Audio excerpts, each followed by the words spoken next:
Bersama saya Zawaz Yusof, rentasan berita edisi 951 antara paparan utama malam ini. Matlamat menghalalkan cara pilihan PAS.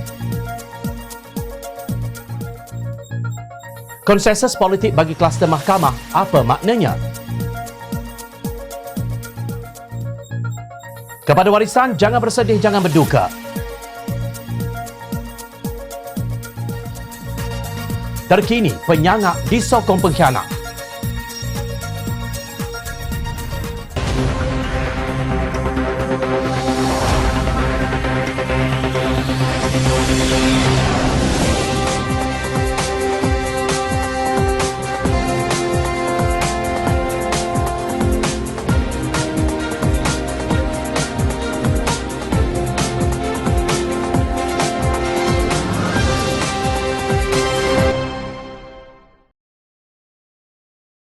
Assalamualaikum dan salam sejahtera. Ingat lagi tak apa kata Ketua Dewan Ulama PAS Pusat DUPP, Dr. Nik Muhammad Zawawi Saleh ketika Tan Sri Mahyadin Mak Yassin meletakkan jawatan Perdana Menteri yang tidak pernah diuji keabsahannya itu. Beliau berkata bahawa DUPP menyambut baik ketegasan Mahyadin menolak sebarang kompromi bersama kelompok kleptokrat yang cuba mengganggu gugat proses pentadbiran negara serta menginginkan berlakunya penyalahgunaan kuasa. DUPP juga merakamkan ucapan penghargaan dan terima kasih kepada Presiden Bersatu itu atas sumbangan dan keringat yang telah dicurahkan sepanjang memimpin Kerajaan Perikatan Nasional selama hampir 18 bulan. Menurut beliau, Mahyadin telah melakukan yang terbaik untuk manfaat negara dan rakyat khususnya dalam menangani pandemik COVID-19 walaupun dalam tempoh kepimpinan yang singkat. DUPP juga melahirkan kekesalan dengan kerakusan setengah pimpinan politik untuk mendapatkan kuasa tanpa mengira keresahan dan kesusahan yang sedang dihadapi oleh rakyat jelata sehingga membawa kepada suasana politik yang tidak stabil dan harmoni serta mendorong kepada peletakan jawatan Perdana Menteri bersama Kabinet Kerajaan Perikatan Nasional, katanya dalam satu kenyataan pada 16 Ogos 2021. Namun tidak sampai 2 hari kemudian rombongan pemimpin PAS yang diketuai Timbalan Presiden Datuk Seri Tuan Ibrahim Tuan Man mengadakan pertemuan dengan pimpinan utama UMNO di Menara Dato' On, Pusat Dagangan Dunia Putra, sebagai usaha untuk memuktamadkan nama calon Perdana Menteri ke-9. Menurut laporan media, turut hadir Setiausaha Agung PAS Datuk Seri Taqiyuddin Hassan dan Ahli Jawatan Kuasa PAS Pusat Datuk Dr. Muhammad Khairuddin Aman Razali. Tuan Ibrahim kemudian mengumumkan bahawa PAS menyokong pencalonan Ahli Parlimen Bera Datuk Seri Ismail Sabri Yaakob sebagai calon Perdana Menteri. Sekejap, bukankah baru sahaja Mahyadin diperlekeh oleh bekas Presiden UMNO Datuk Seri Najib Razak di atas kenyataannya yang tidak berkompromi dengan kleptokrasi itu? Bukankah yang rakus ingin menjadi Perdana Menteri sehingga Mahyadin terpaksa meletakkan jawatan itu 15 ahli Parlimen UMNO yang menarik sokongan kepada Mahyadin sebagai Perdana Menteri dan Perikatan Nasional? Begitu singkatnya ingatan pemimpin PAS hanya kerana didorong oleh kebencian melampau terhadap Datuk Seri Anwar Ibrahim dan DAP. Namun boleh pula Presiden PAS Datuk Seri Abdul Hadi Awang sebelum ini berkali-kali meratib bahawa parti itu menolak perbuatan ala Machiavelli ataupun matlamat menghalalkan cara. Sedangkan itulah juga yang mereka lakukan berulang-ulang kali. Kononnya PAS menolak kleptokrasi. Kononnya menolak pihak yang rakus mahu menjadi Perdana Menteri. Kononnya menolak tindakan ala Machiavelli. Semuanya hanya konon belaka. Hakikatnya, mereka bersubahat dengan kleptokrasi menerusi sokongan kepada gerombolan yang dipanggil kluster mahkamah untuk mengambil alih Kerajaan Perikatan Nasional yang baru tumbang. Inilah yang amat menyedihkan dan melukakan hati rakyat yang kini berhadapan dengan COVID-19 kerana rakyat masih ingat lagi kenyataan Ismail Sabri yang mengatakan bahawa mereka yang pulang dari Sabah setelah berkempen dalam pilihan raya negeri berkenaan tidak perlu dikuarantin selama 14 hari. Pilihan raya negeri Sabah itu diakui sebagai punca COVID-19 kembali mencanak naik sehingga ke hari ini. Semua ini bermula dengan kerakusan ingin menjadi Perdana Menteri. Mahyadin yang disokong oleh PAS dan UMNO menerusi langkah syaratan dan kemudian menggalakkan kera mengambang di Dewan Undangan negeri-negeri yang diperintah oleh Pakatan Harapan. Apakah akan terjadi kepada negara ini apabila diterajui oleh pihak yang gagal dan menjadi punca kita berhadapan dengan pandemik COVID-19 yang kini sudah mencapai lebih 1.4 juta kes dan belasan ribu kematian?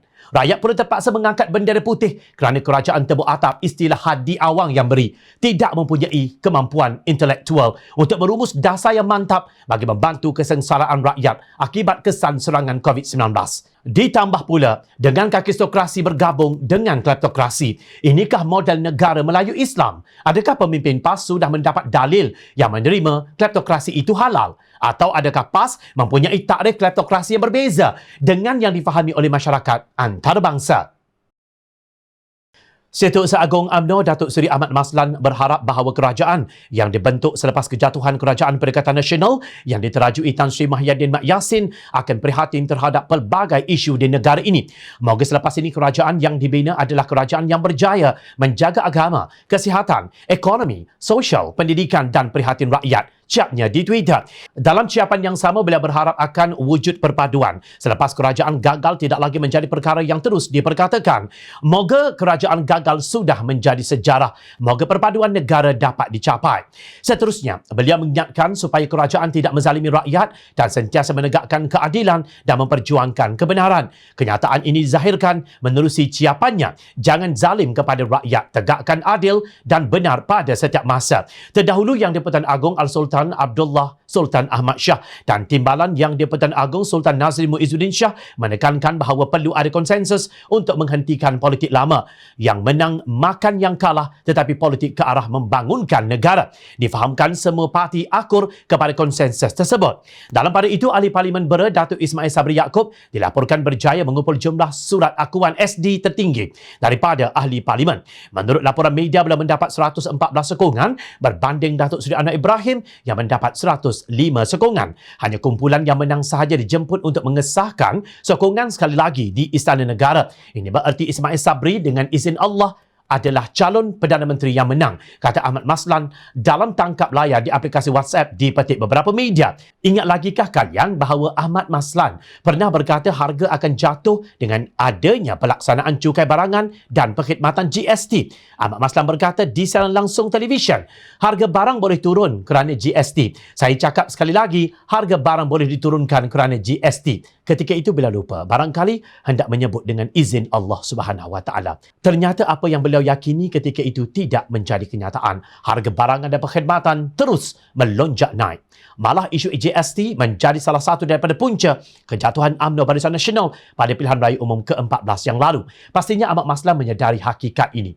Walaupun beliau berkata kenyataan itu telah dimanipulasi oleh parti lawan. Soalnya, adakah beliau dan pasukannya iaitu UMNO memiliki kepercayaan rakyat Malaysia? Lebih-lebih lagi apabila beliau sendiri termasuk dalam kumpulan yang digelarkan kluster mahkamah bersama bekas Perdana Menteri Datuk Seri Najib Razak dan Presiden UMNO Datuk Seri Zahid Hamidi. Menurut fakta kes, Ahmad Maslan didakwa menerima wang tunai RM2 juta daripada Najib dipercayai daripada hasil aktiviti yang menyalahi undang-undang melalui cek Islamic Bank Berhad yang bertarikh 27 November 2013 dan cek itu ditunaikan sendiri oleh beliau pada hari yang sama, lapor Berita Harian 13 Julai 2021. Kesalahan itu didakwa dilakukan pada 30 April 2014 di Lembaga Hasil Dalam Negeri LHDN, cawangan Duta Kompleks Pejabat Kerajaan, Jalan Tuanku Abdul Halim.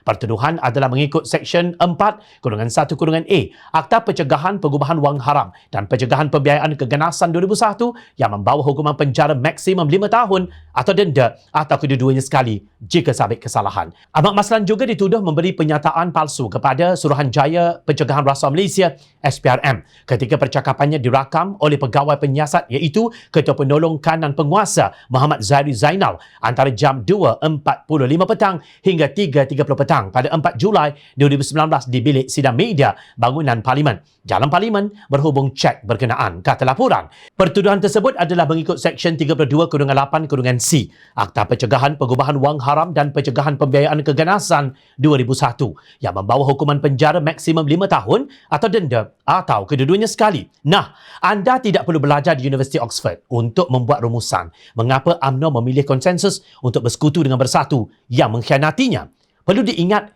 Yang di-Pertuan Agong dan Timbalan Yang di-Pertuan Agong menitahkan supaya ahli parlimen menggagaskan suatu bentuk politik baru yang lebih aman dan nyaman untuk rakyat. Mampukah Perikatan Nasional 2.0 melakukannya di atas kegagalan Perikatan Nasional 1.0 apabila apa yang berlaku hanyalah kembalinya kleptokrat? Sedangkan mereka adalah golongan sama merampas mandat rakyat menerusi langkah Sheraton pada hujung Februari tahun lalu. Setahujung channel Allah Subhanahu Wa Taala tidak redha dengan kleptokrasi.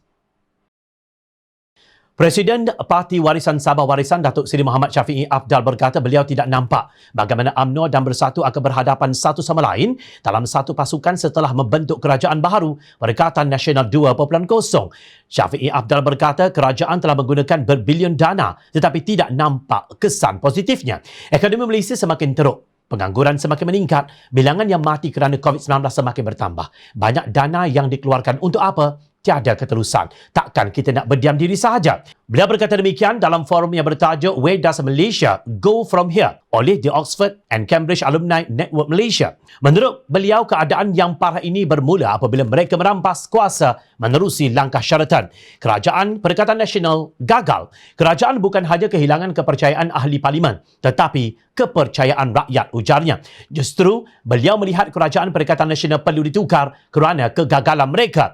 Menurut beliau, kerajaan Perikatan Nasional tidak fokus dalam menangani pandemik COVID-19. Mereka bekerja in silos atau bersendirian. Beliau mengulangi beberapa kenyataan sebelum ini bahawa rejim Perikatan Nasional tidak perlu diberikan peluang lagi kerana terbukti gagal menyelesaikan masalah kesihatan rakyat, sosial dan ekonomi negara ketika ini. Malah katanya pelbagai dasar dan tindakan yang digunakan kerajaan Perikatan Nasional dengan peruntukan dana yang tinggi juga gagal. Namun menurut beliau, jangkitan COVID-19 kekal amat tinggi melebihi 5 angka setiap hari.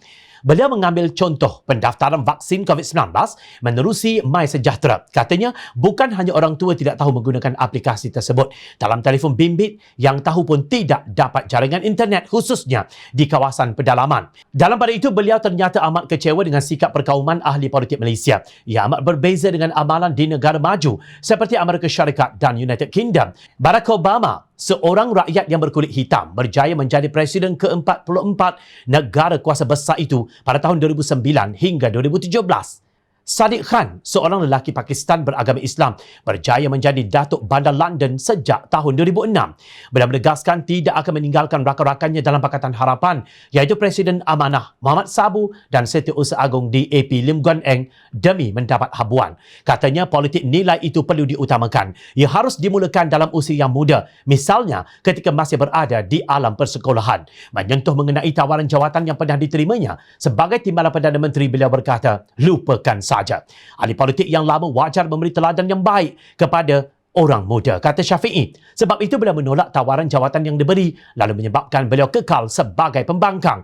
Jom channel bersetuju dengan saranan beliau bahawa kita harus maju ke hadapan, membuang nilai lama yang buruk, khususnya sikap asabiah yang kini begitu kuat dipromosi oleh pemimpin yang memakai gelaran ustaz di hadapan nama mereka. Ini amat memalukan Islam, kerana Islam tidak mengajar demikian. Berdasarkan firman Allah dalam surah Al-Ma'idah ayat 8, terjemahannya yang berbunyi, wahai orang-orang yang beriman, hendaklah kamu semua sentiasa menjadi orang-orang yang menegakkan keadilan kerana Allah, lagi menerangkan kebenaran, dan jangan sekali-kali kebencian kamu terhadap sesuatu kaum itu mendorong kamu kepada tidak melakukan keadilan. Hendaklah kamu berlaku adil kepada sesiapa jua kerana sikap adil itu lebih hampir kepada takwa, dan bertakwalah kepada Allah, sesungguhnya Allah Maha mengetahui dengan mendalam akan apa yang kamu lakukan. Ayat ini seharusnya menyedarkan kita bahawa tiada apa yang harus ditakutkan terhadap bangsa lain, kerana pasti Allah Subhanahu Wa Taala memberi jaminan akan memberi keberkatan kepada mereka yang bersikap adil dan takwa. Semoga keadilan akan tertegak di negara kita yang tercinta ini. Menurut Pengarah Komunikasi Amanah Nasional Khalid Abdul Samad, ketika merampas kuasa, Tan Sri Mahyadin Mat Yassin dan Datuk Seri Azmin Ali merupakan pengkhianat. Mereka berjaya membentuk Kerajaan Perikatan Nasional dengan sokongan daripada kumpulan kleptokrat yang disebut oleh Khalid sebagai penyangak. Kini setelah Mahyadin jatuh, beliau pula menyokong gerombolan penyangak untuk mengambil alih jawatan yang dikosongkan itu. Khalid berpendapat sepatutnya setelah Mahyadin turun, kuasa tidak diserahkan kepada gerombolan penyangak. Khalid berkata demikian dalam bicara YB Khalid Samad siri 120 bertajuk Kerajaan Malaysia dari pengkhianat disokong penyangak ke penyangak disokong pengkhianat. Menurut ahli Parlimen Shah Alam itu, Mahyadin dan Azmin merosakkan politik negara dengan menggalakkan lompatan besar-besaran katak politik. Isnin lalu, ketika berucap selepas menyerahkan surat peletakan jawatan sebagai Perdana Menteri kepada Yang di-Pertuan Agong Al-Sultan Abdullah Sultan Ahmad Shah, Mahyadin mendakwa beliau tidak akan tunduk kepada kleptokrat. Namun setelah meletakkan jawatan, beliau menyokong Datuk Seri Ismail Sabri yang rapat dengan kleptokrat sebagai penggantinya. 2 kali 5 sahaja, ujar Khalid. Sementara itu, ahli Parlimen Sepah Muhammad Hanifah Maidin pula menggunakan istilah yang lebih dikenali dengan kajian sains politik, iaitu kleptokrat yang maksudnya sama dengan penyangap. Dan bertanya, maaf, ini logik jenis apa ya? Hanifah merujuk kepada kenyataan Mahyadin yang memberitahu satu dunia dalam ucapannya bahawa beliau tidak akan berkompromi dengan para kleptokrat. Dulu-dulu dia sanggup hilang jawatan Timbalan Perdana Menteri sebab kononnya kerana pertahan prinsip lawan kleptokrat. Pengerusi warisan pun hilang jawatan tapi hingga sekarang kekal berprinsip. Ahli Parlimen Bera Datuk Seri Ismail Sabri Yaakob pula kekal dalam kabinet kleptokrat dan tidak pernah letak jawatan. Sindir Hanifah. Beliau membidas tindakan Mahyadin yang sanggup mengkhianati Pakatan Harapan dan bersama dengan para kleptokrat yang pernah dilawan dulu dan tak mahu berkompromi kononnya. Malahan dia pilantik YB Bera jadi Timbalan Perdana Menteri, government tebuk atap dia. Dan ni dia dan para ahli parlimen parti dia boleh juga sokong calon PM yang tak ada masalah untuk terus dengan government kleptokrat. Hey guys, may I know what kind of logic is this? Soal Hanifah. Maksudnya tuan-tuan, boleh saya tahu logik apakah ini? May sanity and common sense prevail, tegas beliau. Maksudnya, semoga muncul akal yang waras dan munasabah. Apakah mesej yang sebenarnya ingin kita sampaikan ke seluruh dunia jika menteri yang sama dalam kerajaan tebuk atap mungkin masih dilantik kembali untuk menerajui negara sekarang? Soal Hanifah. Kenyataan Mahyadin itu telah dipertikaikan oleh Ketua Gerombolan Kleptokrat bekas Perdana Menteri Datuk Seri Najib Razak. Dia kata jalan paling mudah untuk dia kekalkan kuasa ialah dia bersubahat dengan kleptokrat. Tetapi dia tidak akan buat begitu. Tapi dia lupa bahawa kleptokrat juga yang dia minta nyawa dan naikkan dia jadi Perdana Menteri pada tahun lalu, ujar Najib menerusi Facebook beliau. Yang kelakarnya, kini gerombolan kleptokrat ini pula minta sokongan Mahyadin untuk menyambung nyawa mereka dalam kerajaan dengan meletakkan seorang pemimpin kanannya sebagai Perdana Menteri. Tetapi paling kelakar, Mahyadin tidak pula menolaknya setelah gerombolan itu jugalah yang menarik sokongan sehingga beliau tumbang. Rakyat nampak mereka sedang bersandiwara untuk menipu seluruh rakyat Malaysia semata-mata demi kuasa. Percayalah, rakyat langsung tidak pernah terhibur. Bersatu dan UMNO akan dihukum pada pilihan raya umum ke-15 nanti. Itu pasti, kerana perlu diingat, rakyat sentiasa memerhati. Teruskan bersama kami di Jom Channel dan layar reporter jomchannel.net untuk mendapatkan berita politik tanah air. Saya Zawazi Yusof, terima kasih untuk perhatian. Assalamualaikum, salam sejahtera, jumpa lagi.